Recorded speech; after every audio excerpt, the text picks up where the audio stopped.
So earlier in the day, we spoke about the landmines. Our district, we got together a district conference with the mothers and with our family members, which is a mother and a son, or a father and a daughter, whatever.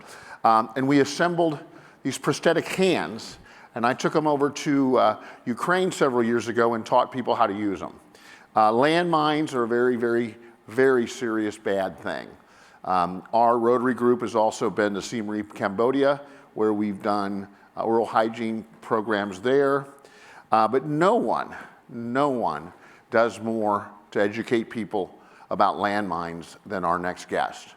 So I'd like to everybody give us a really big round of applause for Heidi Kühn.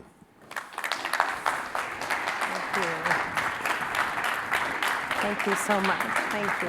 Thank you so much, Steve. I'll just put this right. So Heidi, a little earlier, we were talking about Rotary and growing up as a Rotarian. So I know Rotary started in 1906. Your grandfather joined Rotary right when it started in 1908. Tell us about that and your influence of Rotary in your family. Well, first of all, it's just such a great honor to be here, and I just want to thank Trammell S. Crow and his vision for bringing EarthX here. This could not be a more important time in human history to gather, and I just thank Steve for his tremendous leadership in Rotary, because I believe Rotary is a pathway forward for this world. And to share my roots of peace, I'm a fifth-generation Californian. My great-great-grandfather came to Marin County and Sonoma in 1850s. And in 1868, he purchased a 2,500-acre ranch in what today is San Rafael. And you know, it wasn't about the land, it was currency of the heart. And 1906 came along, and of course, Rotary began in Chicago, and it took 2 years for it to get to San Francisco, which is called San Francisco #2. And my grandfather thought it was a pretty good thing. You know, the four-way test: is it truth, is it fair, is it beneficial to all, and does it build better friendships? He said, let's join.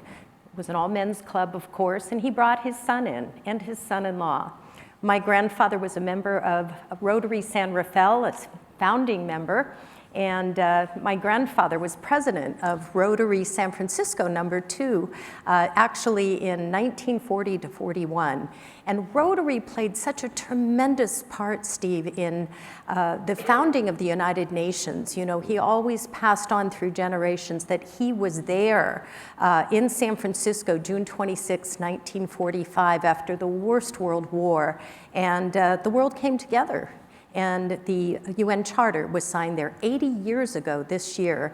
And again, I'm just so proud of those Rotary roots, because those roots of peace have inspired me throughout my life. And my father was president of Rotary San Francisco at age 10 for a day. They had father-son. And as Rotary went along, I was a very fortunate young girl. In 1975, when I was 17 years old, Rotary Club of San Rafael, which was all men's, there were only men all over the world. In fact, they were called Rotary-Anns back then, if you were a wife of a Rotarian. But I was a fortunate young lady who got selected as an exchange student to Utsunomiya, Japan.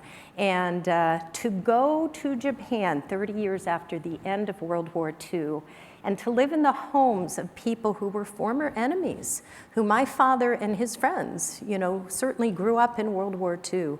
But because of Rotary, my father trusted me to go to Japan. And when I came back in my senior year of high school, I'll tell you, Steve, I told my parents, I'm going to go to Berkeley. Well, that was a conversation, I must say, because in the 70s, when your daughter said she wants to go to Berkeley, that was a conversation with my dad I'll never forget. But I must say, Rotary has been such an important part of my life. I graduated in 1979 in political economics, and UC Berkeley has just created the Kühn Institute for post-conflict development studies, the first peace institute ever established at Cal Berkeley. So peace and love, go Bears. Yeah, so thank you. But those are my Rotary roots. And here I am today, a member at Rotary Club San Francisco #2 and an honorary member of San Rafael. So fantastic. When I walk through minefields, people ask me my blood type, and I say I bleed Rotary. Yes. So Speaking of minefields and things, when I was over there, they had me go to bed every night with my passport and my cell phone in my hoodie when we went down to the bomb shelters at night. And I go, but I won't need a passport because I'm not leaving the country. He goes, it's not for that. Yeah, exactly. It's so they can identify your body when they find it. We live in a whole different area. You cannot comprehend what's going on with our neighbors in this day and age. They're just like you and me, and they've been invaded by a terrible person. But you've done a lot of amazing things. We visited the same winery, and we're doing a global grant near Odessa. You can pronounce the name. We both visited the same place. We both seen the same cluster bombs. And when I was there, we heard explosions. And it was drones hitting Odessa. And the daughter, I said, what's that? She goes, it's drones, but it's Odessa. And I go, but aren't I going to Odessa tomorrow? She goes, yeah, but they won't do it 2 days in a row. So tell us about the Roots of Peace and specifically our global grant and what we're doing specifically in Ukraine. Yes. Well, this is a very, very serious conversation because we live in a world today with an estimated 110 million landmines in 60 countries. Now think about that for a moment. That's roughly 1/3 of our planet. And in Ukraine, over 30% of the land is now riddled with landmines, UXOs, and cluster munitions. And Steve, a country that was once known as the breadbasket of Europe, is now a minefield. And whoever wins, whoever loses this war, future generations will suffer from these seeds of hatred sown not only in the soil, but in the soul. For when that blast goes off and a mother holds a child, either without an arm, a limb, or I'm sorry to say this, a dead limp body, it takes 8 pounds to detonate a landmine, which is the average weight of a newborn child. I'm a mother of 4 and a grandmother of 7, and I cannot speak strongly enough about the importance of eradicating these seeds of hatred, again, deliberately sown in soil and soul. And with your leadership with the 17 Sustainable Development Goals, I believe very deeply that we have forgotten one. As humans, sometimes we forget. And the 18th Sustainable Development Goal should be eradicating landmines from the face of this earth. For none of the other 17 SDGs may be accomplished in a minefield. No poverty, you can't access the land. Access to water, you can't go into the well necessarily in these small villages without blowing up. Educating girls, forget about walking to school. So I think as humanity, we need to revisit on the 80th anniversary of when the United Nations Charter was signed in San Francisco and return to our roots for evaluation on how we truly can impact change in the world. And turning mines to vines began in the Napa Valley with Napa Valley vintners, Robert Mondavi, Mienko Grgic, Diane Disney Miller, Shirley and Paul Dean, so many incredible humans that, while there's no landmines, thank God, in California, they respected the plight of the other farmers. So I approached Grgic Hills, who's Michael's a friend of mine. Mike, dear Mike Grgic, God bless his soul, lived to 100 and just passed away. But I walked the minefields of Croatia with him, and he had tears in his eyes. In 2000, May 2000, when we walked our first minefield together, he couldn't believe where his childhood, where he learned about the grapes, how to nurture the vine, fruit of the vine, and the work of human hands. And he went back to Napa Valley and partnered with me and raised, with Rotary and matching funds from the State Department and the International Trust Fund, the funding to demine Croatia. And today I can say with my own eyes, I have walked a country that had 1.2 million landmines, and today it is one of the top tourist destinations in the world. So it shows us that peace is possible from the ground up. Now, pivoting to give that foundation back to Ukraine, when I talked to the Gergich family and Violet Gergich, his daughter, about the perils of landmines with the vintners in Mykolaiv, Ukraine, near Odessa, where you went to personally visit those vintners. I stayed at their house. You stayed at the home of the vintners, and to hear those bombs go off in the middle of the night from the top down, or the innocent footsteps of a child or a farmer, harvesting his fruit, to hear that boom is it's not what we humans have been given to nurture this one earth that we share. And so the Gergich family said, let's partner, let's help our friends in Mykolaiv. So through your leadership and your introduction to the Rotary district governor, to the Rotary Club of not only Odessa, but Mykolaiv, we were able to raise nearly $200,000. And Rotary Las Vegas 1 also contributed. You can't forget about him. He's an extraordinary human. But Rotarians came together and put together a global grant. And how much was that? That was almost $200,000. Yeah, over $200,000. Yeah, and we were short money to fly the 6 vintners to California because we were going to train them in regenerative agriculture, but we didn't have the money. And Rotary couldn't legally, of course, fund the airfare. So I went to my friend Frank Yi in Rotary China, and Rotary Club of Shanghai was able to write that check. So it just shows the power of Rotary coming together. Those 6 vintners came to California last June and stayed with us for 3 weeks. We trained them in regenerative agriculture, how to go back to their vineyards, how no-till in terms of the soil, and improved ways to provide exports to new markets. And the stories sitting around the table telling us, well, I have to talk to my husband. He's on the front line. He's in Donbass. But these women were just so incredibly strong. They were vintners. They had a job to do. They wanted to learn as much as they could before going back into their vineyards. So mines to vines, replacing the scourge of landmines with vineyards and orchards, is really blood to wine, killing fields to vineyards, swords to plowshares. And it's doable. This is something that is ground zero for world peace. And on this Earth Day, I don't want to mince my words. As mothers, again, we bear the seeds of life, and it is our moral responsibility to speak honestly, again, about something people don't want to talk about. Landmines are over there. We want to get to the 17 SDGs. We got to look at this in a holistic way so we really can scale and have impact. But Steve, what you have done in bringing Rotarians from the heart of Newport Beach, California, you didn't have to go as a Californian to Ukraine, but you sacrificed your footsteps for peace. And I think we should all give Steve a round of applause. Yeah. Not many Californians can say that they walked through a minefield when they haven't been in the military. Yes. But I think I'm overshadowed a little bit here. I've obviously known you for a few years, and I follow you on Facebook. And sadly, we lost a pope this weekend. Yes. But I remember seeing a picture with you with the Pope. Can you tell us a little bit about that?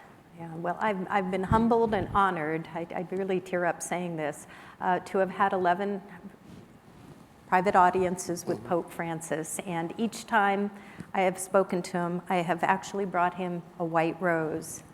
And in Spanish, which was his native language, I said, Santo Papa, no más minas, solamente rosa blancas. In English, that means no more landmines, only white roses. So, Steve, I'd like to present you this white rose, and I hope all of us can leave here with our battle cry for world peace, because thank you. Let us just be mindful on this Earth Day that these beautiful, beautiful roses come from the earth that we nurture and share. And while the beautiful rose has thorns, this is life, this is our humanity. But the fragrance of a beautiful rose reminds us of the purity and the love and the importance of turning minds to vines. And in the dear words of Pope Francis on Sunday, his final words were, "On this Easter, let us bring forth hope. May we turn darkness into light." And his conclusion at his homily was that there can be no peace until we have global disarmament. So in the name of His Holiness Pope Francis, may we plant the roots of peace on earth now. Thank you. I'm not done with you. There's some more things I want to talk about. I know we're a little shallow and tight, but we're going to go over a little bit because I don't have you on stage very often, so I want to go over a little bit. That's a beautiful scarf you're wearing. Tell us about it. Well, this is a scarf that was placed over my shoulders by our Rotary president, Shekhar Mehta, Rotary International president. And I was very humbled and honored. You'll see a statue of Mahatma Gandhi there on Mahatma Gandhi's 150th birthday, October 2nd, 2019. I received the Mahatma Gandhi Award, the first woman to receive that. And again, humbled and honored to say that I also received the Mother Teresa Award. So that was my next that was in Calcutta, and when I flew to Calcutta and met with the beautiful nuns, they brought me to her gravesite. And actually, Shekhar Mehta had arranged that. And when I arrived at the gravesite, he put this beautiful scarf over my shoulders, and we put the statue of the award of Mother Teresa, and all of the nuns gathered over my shoulders and prayed for roots of peace. We have to pray deeper, we have to pray harder, but this scarf is really a very sacred scarf, and I will forever be grateful to our Rotary International President, Shekhar Mehta, for gracing this with me, and a memory that I'll never forget. So thank you so much. And I think also you've been nominated for a few awards. Anything special you want to talk about? Well, I just want to say awards are not meant to be put on a shelf. You know, what I always say, you have to check your ego when you walk into a room, and especially when you walk a minefield. I'm a mother of 4, as I said, and a grandmother of 7, and married to my dear husband, Gary. We've been together over 48 years, and so my footsteps are very important. People need me. But the children of the world also need me, and I'm very grateful to my family for sharing their mother, and I have been nominated for the Nobel Peace Prize. So there you go. We'll see. But let's use these awards to elevate our voices. Let's use these awards for purpose, for a platform for peace. And I hope that the footsteps of my life have shown the world that peace is possible, one footstep at a time, and walking through the minefields of the world. Can you imagine that we have 8 billion people in the world today, and by 2050, in 25 years, there will be 10 billion people. And if we keep putting landmines in the ground, we are holding the land hostage from the earth that feeds us. And a business model for peace: every landmine removed, every fruit tree planted feeds future generations. And every tree planted sequesters the carbon that's going to fight the climate change. So this is a business model for peace: demine, replant, rebuild, and repeat, repeat, repeat until we get every single landmine out of the face of this earth and plant peace through agriculture. Okay. I have one more thing. I'd like you to stand up with me and repeat the 4-way test with everybody in the crowd. Yes, do it, sir. Hope we got some Rotarians here who can remember. Do I got some out there? It's so hard. No one realizes you can't see anything when you're on stage. So this is the things of Rotarians, of the things we think, say, and do. Is it the truth? Is it the truth? Is it fair to all concerned? Is it fair to all concerned? Does it build better friendships? be beneficial to all concerned. Very good. Thank you so much. We'd like to have, would you like to pass out some roses? Yes, yes. If anybody would like a rose, while we're doing, I'm going to do some announcements. Come on up. Heidi will hand you a rose, okay? Oh, thank Bettina, you. please come up. And I would like Jana, to say please come up. there's another very beautiful person in the audience, Oh, Marla, whom I met when I won the World Food Prize, and she is a teacher here in Texas, a high school teacher. She wrote a book, a children's book, and she'll be passing that out to all of you as our special gift, along with we get some of a the fellow students to Rotarian, come up, get a Patrick rose? Dunn from the Rotary Club of Reno, Nevada. So here's to Rotary, and please. Okay, we're gonna get some Let me- girls up on stage. Oh, Come on up on stage, guys. Here we go.